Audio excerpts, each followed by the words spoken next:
Greetings fellow earthlings and welcome to the end of the first ever stainless steel late campaign AI only time-lapse, and it was definitely a very crazy one which I did not expect it to end like this. So there's so many factions that have had so many different stories. First of all, Egypt did very well throughout the campaign. I think they landed even in southern Iberia at one point, strongest power in the Middle East, and controlled all of Africa, but then Venice stepped in and just of course took so much territory off them, and Venice themselves had a really good game. They took over most of Hungary, which were very powerful at one point. Hungary even stretches all the way down here to the coast of Turkey, and look at these forts. When you know that AI, when you can see that AI is using forts, that's when you know that they really want this win, because look at how strategic these forts are placed, like in a line, actually like a wall. This is actually quite good by the AI. I'm impressed they were able to do that. Yeah, and of course Venice went all the way to the top as well, taking northern Germany, bordering Denmark, and all the way to the French west coast.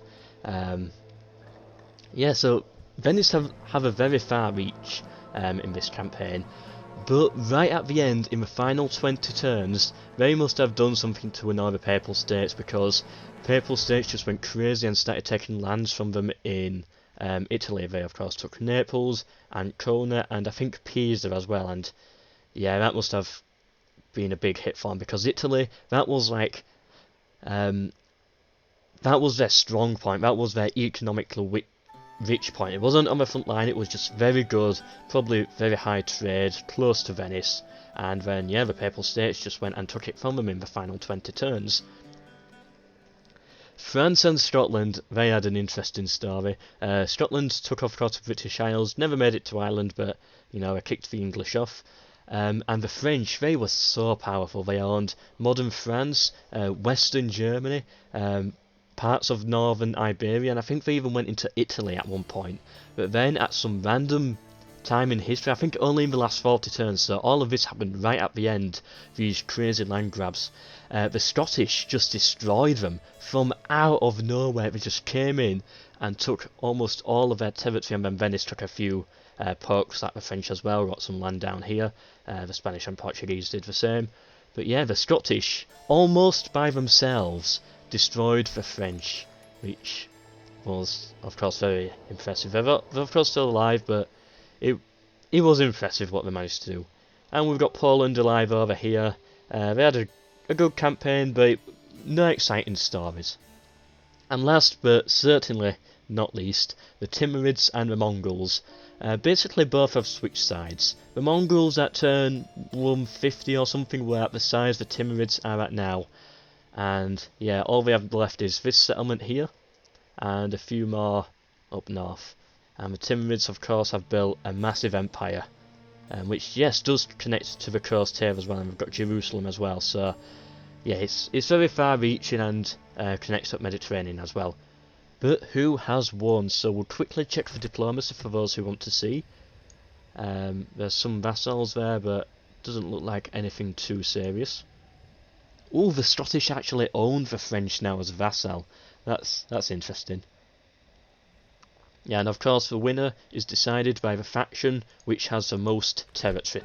So basically I just want to show all the nations that I thought were interested in this campaign. We of course have the Scottish there, Egypt, France, Poland in white, which is difficult to see on a white background, Venice at the top, and the Timurids in second place, but that's only overall, it's about who has the most territory.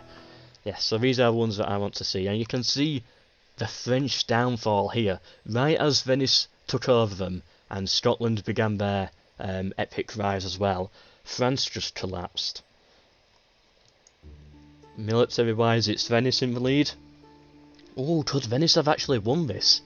I thought it was going to be Timurids, but looking at it now, could it be Venice with the win? Production. Okay, Venice again. Whoever has the most territory wins. Is that? Oh, the Timurids win. It's a win to the Timurids with about 44 settlements.